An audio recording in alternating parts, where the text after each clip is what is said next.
Hello दोस्तों, स्वागत है आप सभी का आपके अपने इस यूट्यूब चैनल पे। दोस्तों आज हम बात करेंगे एनक्लेक्स बेस्ड एमसीक्यूज के पार्ट 6 के बारे में। और आज के इस पार्ट के अंदर भी आपको 10 क्वेश्चंस मिलेंगे, साथ में रेशनल भी आपको बताया जाएगा। दोस्तों हम प्रत्येक पार्ट के अंदर 10 क्वेश्चन डिस्कस कर रहे हैं, साथ में उनका रेशनल्स भी आपको बताया जा रहा है।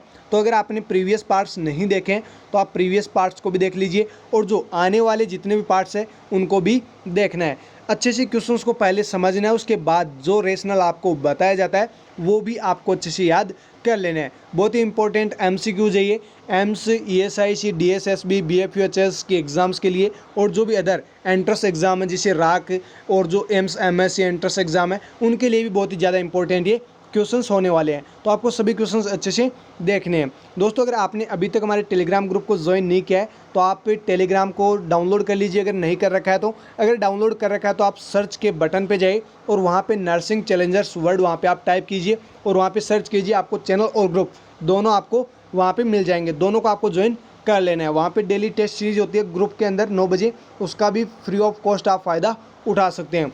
दोस्तों साथ ही आपको बता दें ये जो पीडीएफ है वो आपको टेलीग्राम ग्रुप के अंदर ही मिलेगी, और आपको यहाँ पे 2 लिंक दी गई है। एक जिसके अंदर AIIMS not set high yields topic है, ये आपको पीडीएफ के अंदर लिंक मिल जाएगी। इसको आप ओपन करके 3 सब्जेक्ट इसके अंदर है, ओबीजी, एमएसएन एंड F1, तीनों सब्जेक्ट के जो इंपॉर्टेंट टॉपिक्स है एम्स नोट सेट के लिए वो सभी इसके अंदर बताए गए हैं, तो आप इनको भी देख सकते हैं। साथ में जितने भी सीएचओ के पेपर्स है, जो सीएचओ की प्रिपरेशन कर रहे हैं, जितने भी पेपर्स अभी तक हो चुके हैं जो आपको यहाँ पे मिलेंगे, इस लिंक को ओपन करना है और सीएचओ के जितने पेपर्स हैं जो सीएचओ की तैयारी कर रहे हैं वो इनको ओपन करके पढ़ सकते हैं। अब देखिए स्टार्ट करते हैं अपने पेपर, जो अभी हम एमसीक्यूज पढ़ने वाले हैं एनक्लेक्स बेस। देखिए यहाँ पे क्वेश्चन फर्स्ट है जो 51 नंबर क्वेश्चन है। क्वेश्चन देखिए क्या है, the nurse assess A client who has A vitamin K deficiency. एक जो पेशेंट है वो नर्स के पास है, उसको नर्स क्या कर रही है, असेस कर रही है, जिसको क्या हो रखा है, विटामिन के की डेफिशिएंसी हो रखी है। अब देखिए आगे क्या पूछा जा रहा है, what should the nurse expect to find upon assessment of this client. Nurse यहाँ पे इस पेशेंट के अंदर कौन सा असेसमेंट करेगी, या ऐसा कौन सा असेसमेंट होगा जो नर्स इस पेशेंट के अंदर देख पाएगी। देखिए यहाँ पे ऑप्शंस आपको क्या क्या दिए गए। फर्स्ट है ecchymosis, next anaemia, next hypertension, next mental status change. यहाँ पे जो आपको करेक्ट आंसर करना हो क्या करना है, ऑप्शन ए इकाइमोसिस। इकाइमोसिस आपको यहाँ पे करेक्ट आंसर करना है। अब देखिए इसको रैशनल से समझते हैं। विटामिन के is an important component of coagulation. Coagulation के लिए बहुत ही महत्वपूर्ण ये क्या है, कंपोनेंट है। कौन, विटामिन के। विटामिन के बहुत ही महत्वपूर्ण कंपोनेंट है कोएगुलेशन के लिए। अब आगे देखिए, a deficiency cause bleeding and ecchymosis. अगर विटामिन के की डेफिशिएंसी हो जाती है तो क्या कॉज करेगी, ब्लीडिंग और साथ में इकाइमोसिस। इकाइमोसिस यानी कि रेडनेस, ऐसी एक प्रकार से आप जो बोलते हो ना दब्बे से है ना, इस प्रकार से आपको रेडनेस एक जगह पे दिखाई देगी, तो वो कंडीशन होती है इकाइमोसिस। अब देखिए यहाँ पे ब्लीडिंग और इकाइमोसिस दोनों किसकी डेफिशिएंसी से हो रहे हैं, विटामिन के की डेफिशिएंसी से। बात करते हैं एनीमिया की। Anaemia occurs due to a red blood cells and red blood cells component deficiency. RBC की डेफिशिएंसी से, या फिर जो भी आरबीसी के कंपोनेंट्स होते हैं अगर उनकी डेफिशिएंसी होती है तो उसकी वजह से होता है क्या, एनीमिया। अब बात करते हैं हाइपरटेंशन की। Hypertension and mental status change are not a symptom of vitamin K deficiency. Vitamin K deficiency के सिम्टम कौन कौन से नहीं है, hypertension and mental status change. तो यहाँ पे जो आपको करेक्ट आंसर करना है वो क्या करना है, इकाइमोसिस। और दोस्तों आपको एक मैं चीज़ यहीं पे साथ ही बता देता हूँ, जो विटामिन के है वो किसके एंटीडोट है। आपको पूछा जा सकता है कि ये किसकी एंटीडोट है, आपको पूछा जा सकता है। तो दोस्तों आपको करेक्ट आंसर क्या करना होगा वहाँ पे, वारफेरिन। और ये एंटीडोट वाले क्वेश्चंस पूछे जाते हैं एम्स की एग्जाम के अंदर, और भी जो भी एग्जाम्स होते हैं उनके अंदर। तो दोस्तों यहाँ पे आपको एंटीडोट अगर पूछे कि वारफेरिन की एंटीडोट क्या होती है, तो आपको आंसर में क्या करना है, विटामिन के। अगर आपको मैं पूछूं कि हिपेरिन के एंटीडोट क्या होती है तो आप मुझे कमेंट करके ज़रूर बताइएगा। अगर आपको आता है तो प्लीज़ आप कमेंट करके ज़रूर बताइएगा हिपेरिन की एंटीडोट कौन सी होती है। ओके, नेक्स्ट क्वेश्चन देखिए, the nurse cares for a client following a modified left radical mastectomy in the treatment of breast cancer. किसी पेशेंट की, ऐसा पेशेंट आपके पास में आया जिसकी आप केयर कर रहे हैं, कौन सा वो पेशेंट है जिसको ब्रेस्ट कैंसर हो रखा था और उसका ट्रीटमेंट हुआ है। कौन सा ट्रीटमेंट, मॉडिफाइड लेफ्ट रेडिकल मास्टेक्टमी उस पर्सन की हुई है, और उस पर्सन की आप क्या कर रहे हैं, केयर कर रहे हैं एज ए नर्स। अब देखिए आगे आपको पूछा क्या जा रहा है, which is the proper position for the nurse to place the client left arm. अब आपको ये पूछा गया है एज ए नर्स आप वहाँ पे उस पेशेंट को कौन सी वो पोजीशन दोगे, कहाँ पर जो लेफ्ट आर्म है उस पेशेंट का, उस लेफ्ट आर्म को कौन सी पोजीशन में आप रखोगे, ये आपको यहाँ पे पूछा गया है। ऑप्शन में देखिए फर्स्ट है elevated above the shoulder, next elevated on a pillow, next देखिए dependent to right atrium, next level with the right atrium. जो राइट एट्रियम के जो दो ऑप्शन है वो तो बिल्कुल गलत है। अब देखिए यहाँ पे ऑप्शन फर्स्ट और सेकंड, तो यहाँ पे जो आपको ऑप्शन सेकंड है वो आपको करेक्ट आंसर करना है। Elevated on a pillow, pillow आपको लगा देना है लेफ्ट आर्म के नीचे, जिससे थोड़ा बहुत जो आर्म है, जो लेफ्ट आर्म है वो थोड़ा बहुत अबव मतलब उसका जो लेवल है वो थोड़ा ऊपर हो जाएगा, इसलिए आपको क्या करना है elevated on a pillow, pillow के साथ में आपको एलिवेट करना है। अब देखिए रेशनल से समझते हैं। Elevating the arm on the pillow allows the optimal drainage from the limb without impairing circulation to the arm. ये जो आप एलिवेट कर रहे हैं आर्म को, उससे होगा क्या, जब आप पिलो से एलिवेट कर देते हो आर्म को तो उससे क्या होता है, जो ड्रेनेज हो रहा होता है वो ऑप्टिमल होगा, मतलब अच्छे से वो ड्रेनेज हो पाएगा और विदाउट किसी impairing circulation to the arm, बिना किसी रुकावट के वो ड्रेनेज अच्छे से होता रहेगा। इसलिए आपको क्या करना है elevating the arm on the pillow. अब देखिए आगे क्या बोल रहा है, if the arm is dependent और level to the right atrium this could increase oedema. अगर आप आर्म को dependent to the right atrium आप कर देते हैं, अगर आप dependent to the right atrium यहाँ पे या फिर लेवल ऑफ राइट एट्रियम पे आप अगर आर्म को कर देते हैं तो इसकी वजह से क्या होगा इंक्रीज एडिमा, जो एडिमा की कंडीशन है यानी कि स्वेलिंग उस पेशेंट में बहुत ज़्यादा हो जाएगी, तो आपको ऐसा बिल्कुल भी नहीं करना है। नेक्स्ट क्वेश्चन देखिएगा, the nurse perform tracheal suctioning through a client nose. देखिए नर्स है वो क्या परफॉर्म कर रही है, ट्रेकियल सक्शन कर रही है, कहाँ से, नोज के थ्रू। एक पेशेंट आपके पास में है जिसका आप ट्रेकियल सक्शन कर रहे हैं नोज के थ्रू। अब देखिए आगे क्या पूछा गया है, which is the correct method to suctioning the client. यहाँ पे जो आप सक्शनिंग कर रहे हैं उसका करेक्ट मेथड आपको बताना है, कौन सा वो मेथड है जो बिल्कुल सही रहेगा ट्रेकियल सक्शनिंग के लिए नोज के थ्रू। अब देखिए यहाँ पे ऑप्शंस आपको क्या क्या दिए गए। ऑप्शन फर्स्ट है rotate the catheter while inserting it, next apply suction while inserting the catheter, next lubricate the catheter before insertion, next suction for 45 seconds. तो ये तो बिल्कुल गलत है। सक्शन हमेशा 10 to 15 सेकेंड्स के अंदर ही किया जाता है, मतलब जितना हो सके पॉसिबल 10 सेकेंड के नीचे आपको करना है, मतलब 10 सेकेंड से बिलो आपको कर लेना है। नेक्स्ट यहाँ पे देखिए आपको जो करेक्ट आंसर यहाँ पे करना है वो क्या करना है, option C lubricate the catheter before insertion. Insert करने से पहले कैथेटर को क्या कर लेना है, लुब्रिकेट कर लेना है। अब जानते हैं रेशनल से क्यों करना है ऐसा। Lubricating the catheter prior to insertion assess its passage through the nasal cavity. ये जो आप असेस नहीं है यहाँ पे इजेज, यहाँ पे जो लुब्रिकेटिंग जो आप कैथेटर को कर रहे हैं वो इंसर्शन से पहले क्यों कर रहे हैं, जिससे क्या हो नेजल कैविटी के थ्रू जो आप कैथेटर इंसर्ट कर रहे हो वो इजीली वो अंदर जा सके। जब आप सक्शन करेंगे तो कैथेटर मतलब इजीली वहाँ पे जाना चाहिए ना। अगर आप ऐसे मतलब अपने मतलब प्रेशर से आप उसको धकेल रहे हैं तो उससे तो ब्लीडिंग हो जाएगी, पेशेंट को ज़्यादा कॉम्प्लिकेशन होगा, तो ऐसा बिल्कुल भी आपको नहीं करना है। सबसे पहले कैथेटर को लुब्रिकेट कर लेना है जिससे वो इंसर्ट होने में ईजिली वो इंसर्ट हो सके। अब आगे देखिए, as the catheter is removed it is rotated while suction is applied to ensure secretion removal. जब आप कैथेटर को रिमूव कर रहे होते हैं उस टाइम आपको रोटेट करके आपको उस सक्शन कैथेटर को बाहर निकालना है, जिससे जो सिक्रेशंस है वो अच्छे से बाहर निकल सके। अब आगे देखिए, suctioning for greater than 10 seconds can lead to hypoxia. मैंने अभी आपको बताया था कि 10 सेकेंड से ज़्यादा आपको सक्शनिंग नहीं करनी है, 10 सेकेंड से बिलो मतलब 10 सेकेंड से कम जितना जल्दी हो सके उतना जल्दी आपको सक्शन करके बाहर निकाल लेना है। अगर 10 सेकंड से ज़्यादा आप सक्शनिंग करते हैं तो उस पेशेंट में हाइपोक्सिया की कंडीशन डेवलप हो सकती है, तो आपको ये भी ध्यान रखना है। नेक्स्ट क्वेश्चन देखिए, the nurse cares for a client diagnosed with A brain stem injury. देखिए नर्स किसकी केयर कर रही है, ब्रेन स्टेम इंजरी के पर्सन की। अब देखिए क्या पूछा जा रहा है, which is the nurses priority assessment. यहाँ पे नर्स का कौन सा प्रायोरिटी असेसमेंट रहेगा, यानी एज ए नर्स आप वहाँ पे किसी पेशेंट की जिसको ब्रेन स्टेम इंजरी हो रखी है उसकी आप केयर कर रहे हो, तो वहाँ पे सबसे पहले कौन सा असेसमेंट उस पेशेंट का करेंगे। देखिए यहाँ पे ऑप्शन है इनटेक एंड आउटपुट, नेक्स्ट है हार्ट रेट, नेक्स्ट है ब्लड प्रेशर, नेक्स्ट है respiratory rate and rhythm.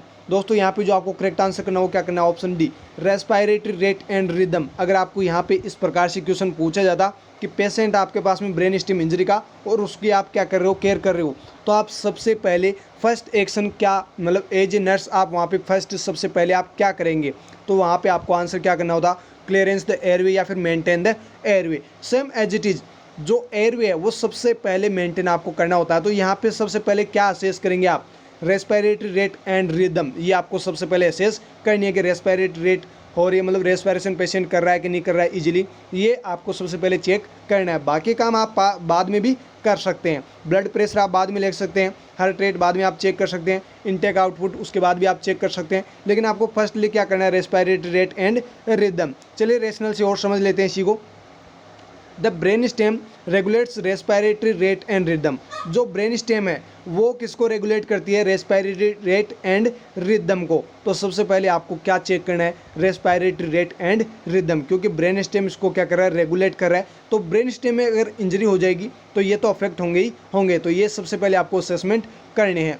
The nurse should also assess and monitor intake and output and heart rate and blood pressure, but respiratory rate and rhythm are the priority. देखिए दोस्तों आपको यहाँ पे अगर पूछी जाए तो यहाँ पे देखिए चारों ऑप्शंस बिल्कुल सही है, मतलब आप सारे काम कर सकते हो वहाँ पे एज ए नर्स। यानी आपको जो इनटेक आउटपुट है वो भी आपको मॉनिटर करना है, हार्ट रेट भी आपको मॉनिटर करना है और ब्लड प्रेशर भी आपको मॉनिटर करना है। लेकिन यहाँ पे जो फर्स्ट आपकी प्रायोरिटी रहेगी वो क्या रहेगी, रेस्पिरेटरी रेट एंड रिदम की। तो ये आपको करेक्ट आंसर करना है। जब भी क्वेश्चन ऐसा पूछे तो आपको ये आंसर आपको करके आना है।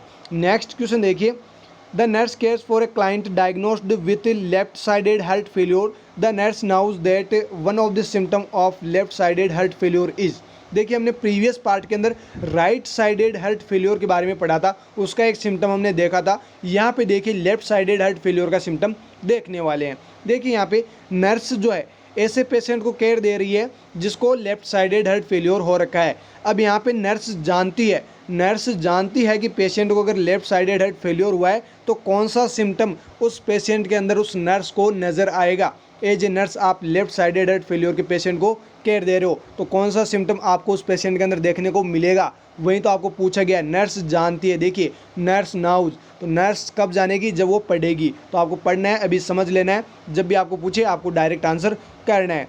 ऑप्शन देखिए, फर्स्ट है पल्मोनरी एडिमा, नेक्स्ट है हिपेटोमीगेली, नेक्स्ट है जुगुलार वेनस डिस्टेंशन, नेक्स्ट है एब्डोमिनल पेन। जो आपको यहाँ पे करेक्ट आंसर करना हो क्या करना है, ऑप्शन ए पल्मोनरी एडिमा। हमने राइट साइडेड हार्ट फेल्योर के अंदर भी पढ़ा था एडिमा, लेकिन वहाँ पे आपको मैंने बताया था बाईपेडल। कौन सा होता है, बाईपेडल एडिमा होता है वहाँ पे, पल्मोनरी एडिमा नहीं होता है राइट साइडेड हार्ट फेल्योर में। ध्यान रखना, यहाँ पे लेफ्ट साइडेड हार्ट फेल्योर की बात हो रही है, वहाँ पे राइट साइडेड हार्ट फेल्योर हमने पढ़ा था, तो वहाँ पे बाईपेडल एडिमा जरूर होता है, लेकिन पल्मोनरी एडिमा राइट साइडेड में नहीं होता है। तो आपको यहाँ पे जो करेक्ट आंसर करना हो क्या करना है, pulmonary oedema. Left sided heart failure का एक सिम्टम है कौन सा, पल्मोनरी एडिमा। बाकी ये मैंने आपको बताया था वहाँ पर भी कि hepatomegaly, jugular venous distension and abdominal pain, ये जो सिम्टम्स है वो किसके हैं, राइट साइडेड हार्ट फेल्योर के। प्रीवियस पार्ट आप देख लेना, वहाँ पे मैंने अच्छे से बता रखा है, समझा रखा है। अब यहाँ पे रेशनल और देख लेते हैं।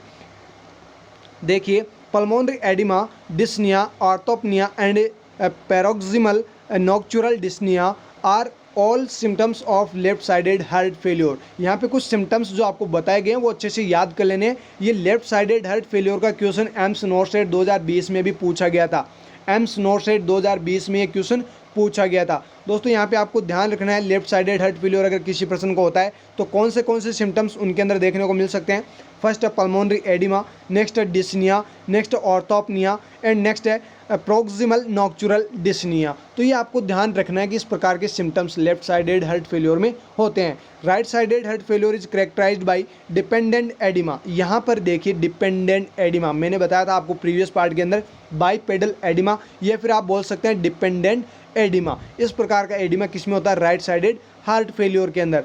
अब देखिए आगे, hepatomegaly, abdominal pain, bloating, nausea, anorexia and cool extremities. ये मैंने आपको प्रीवियस पार्ट के अंदर भी बताया था और आज भी बता रहा हूँ, तो देख लीजिए यहाँ पे अगर राइट साइडेड हार्ट फेल्योर होता है तो डिपेंडेंट एडिमा होगा, हिपेटोमेगली होगा, एब्डोमिनल पेन होगा, ब्लोटिंग होगा, nausea, anorexia and cool extremities. जो एक्सट्रीमिटीज है वो ठंडी पड़ जाएगी। तो ये किसके सिम्टम है? राइट साइडेड हार्ट फेल्योर के। तो दोनों के सिम्टम मैंने आपको अच्छे से बता दिए हैं, फिर से बता दिए, तो अब आपका आंसर गलत नहीं होना चाहिए। नेक्स्ट क्वेश्चन देखिए, a client with left sided heart failure is to be maintained on bed rest. देखिए कि पेशेंट आपके पास में आया, कौन सा है? वो भी लेफ्ट साइडेड हार्ट फेल्योर का है, तो उसको बेड रेस्ट दे रखी है, मतलब बेड रेस्ट उसकी मेंटेन करनी है। अब आगे देखिए पूछा क्या गया है, what is the rational for maintaining the client on bed rest. यानी लेफ्ट साइडेड हार्ट फेल्योर का पेशेंट है, उसको बेड रेस्ट देनी है। तो यहाँ पे ये आपको पूछा जा रहा है कि ये बेड रेस्ट आप मेंटेन क्यों कर रहे हैं, इसके पीछे रीज़न क्या है?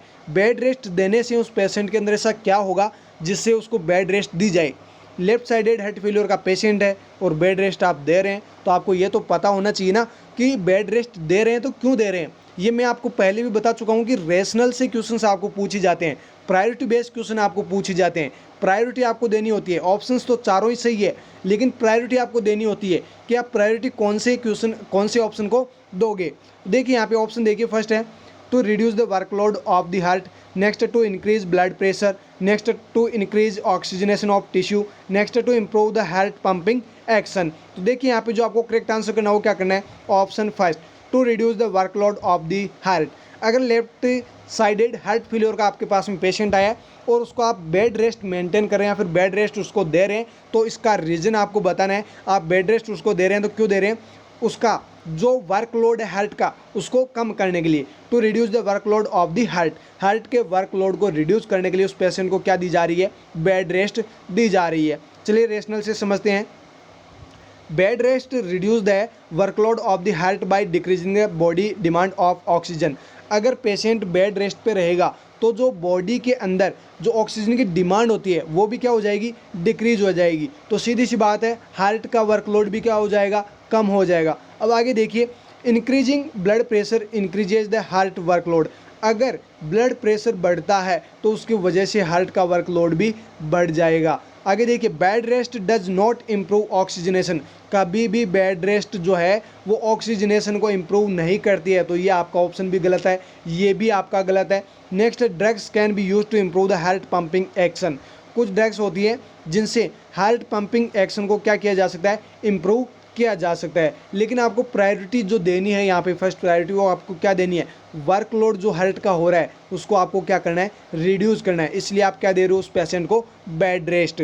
नेक्स्ट क्वेश्चन देखिएगा, the nurse cares for a client with A diagnosis of chronic kidney disease, which nursing intervention is appropriate for this client. देखिए बहुत ही अच्छा क्वेश्चन है यहाँ पे। नर्स जो है वो कैसे पेशेंट को केयर दे रही है? क्रॉनिक किडनी डिजीज के पेशेंट को। मतलब एक पेशेंट आपके पास में है जो क्रॉनिक किडनी डिजीज़ का है, वो अभी भी डायग्नोस हुआ है और उसको आप क्या कर रहे हो? केयर दे रहे हो। अब आपको पूछा क्या जा रहा है? विच nursing intervention is appropriate for this client. इस पेशेंट के लिए कौन सा नर्सिंग मैनेजमेंट अप्रोप्रिएट रहेगा, यानी कौन सा नर्सिंग मैनेजमेंट अच्छा रहेगा?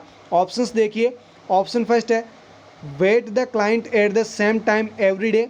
नेक्स्ट है serve the client 3 large meals and bedtime snack. Next offer food high in calcium and phosphorus. Next encourage fluid intake. यहाँ पे टी और लगा लेना, टाइपिंग मिस्टेक हो रखी है दोस्तों। यहाँ पे जो आपको करेक्ट आंसर करना हो क्या करना? Option A, weight the client at the same time every day. जिस दिन पेशेंट आपके पास में आया या एडमिट हुआ है उस दिन उसका वेट ले लेना है, उसका वेट आपको कैलकुलेट कर लेना है। वही वेट डेली उस पेशेंट का रहना चाहिए, वहीं पे जो वेट हो है वो पेशेंट का रहना चाहिए डेली। जब आप उसका मॉनिटर करेंगे वेट, तो वहीं का वहीं आपको मिलना चाहिए। तो देख लीजिए, यहीं आपको करेक्ट आंसर करना है, weight the client at the same time every day. जब आप सेम टाइम उसका वेट चेक कर रहे हो तो एवरी डे उसका सेम रहना चाहिए। देखिए रेशनल से समझते हैं। Fluid retention can be monitored by obtaining daily weight taken at the same time every day. जो फ्लूइड रिटेंशन है वो आपको डेली आपको मॉनिटर करते रहना है। अब मान लीजिए आपको कैसे पता चलेगा कि फ्लूइड रिटेंशन हुआ है कि नहीं हुआ है।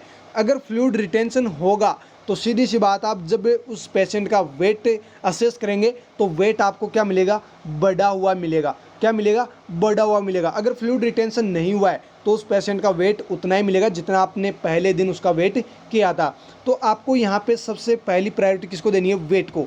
वेट जो है वो आपको मेंटेन रखना है, मतलब जो वेट है वो आपको डेली असेस करते रहना है। वेट हमेशा जब भी आप असेस करो तो मतलब नॉर्मली जितना वेट आपने फर्स्ट डे असेस किया है उतना ही वेट दूसरे दिन भी होना चाहिए। नेक्स्ट है small wheels and snacks should be offered to improve intake.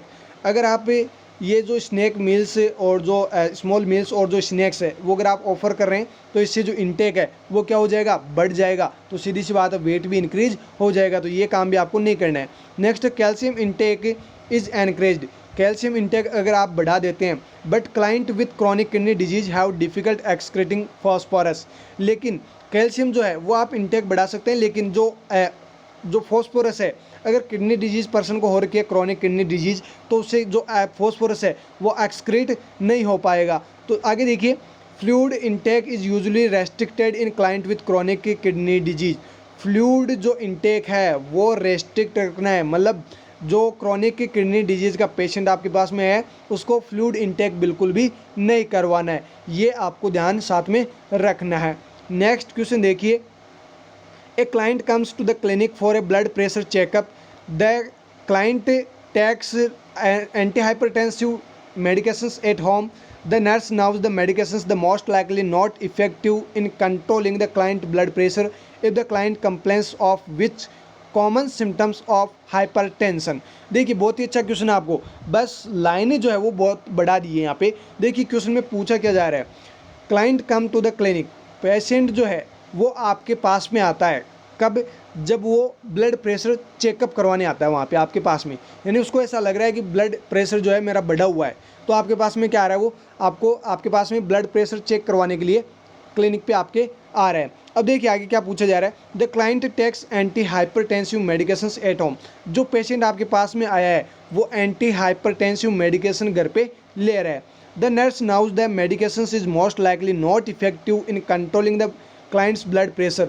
Nurse जानती है कि जो पेशेंट मेडिकेशंस खा रहा है उसकी वजह से ब्लड प्रेशर कंट्रोल नहीं हुआ है। देखिए आप ये, if the client complain of which common symptom, यानी जो पेशेंट आपके पास में आया है वो कौन सा सिम्टम आपको ऐसा बताएगा जिससे आपको पता चल जाएगा कि ये जो मेडिकेशंस खा रहा है इसकी वजह से हाइपरटेंशन जो है वो ठीक नहीं हो पा रहा है। तो कैसे पता चलेगा, आपको उस सिम्टम का पता होना चाहिए। देखिए यहाँ पे ऑप्शन देखिए, फर्स्ट है blood vision, next decrease urine output, next lower extremities oedema, next headache. दोस्तों यहाँ पे जो आपको करेक्ट आंसर करना हो क्या करना है, ऑप्शन डी हेडेक।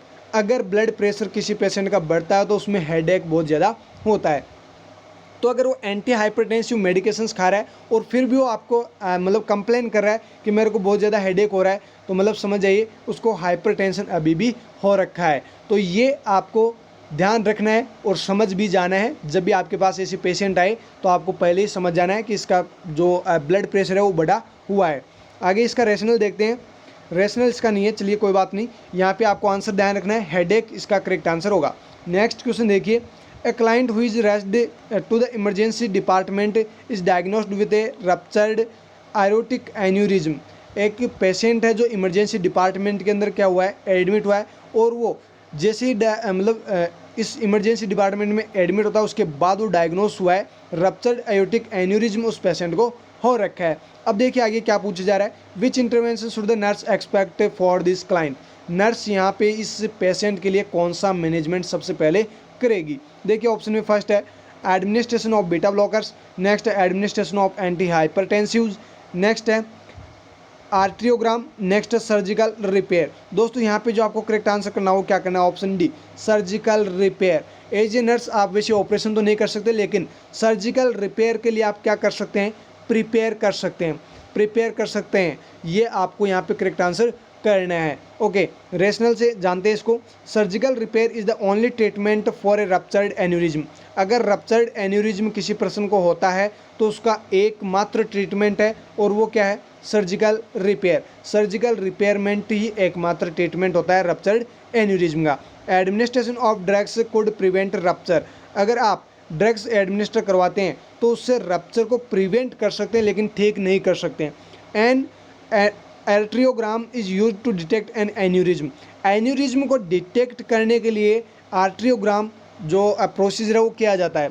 लेकिन यहाँ पे जो आपको करेक्ट आंसर करना है वो क्या करना है? Surgical repair. यही एकमात्र तरीका है रप्चर्ड एन्यूरिज्म से ठीक करने का।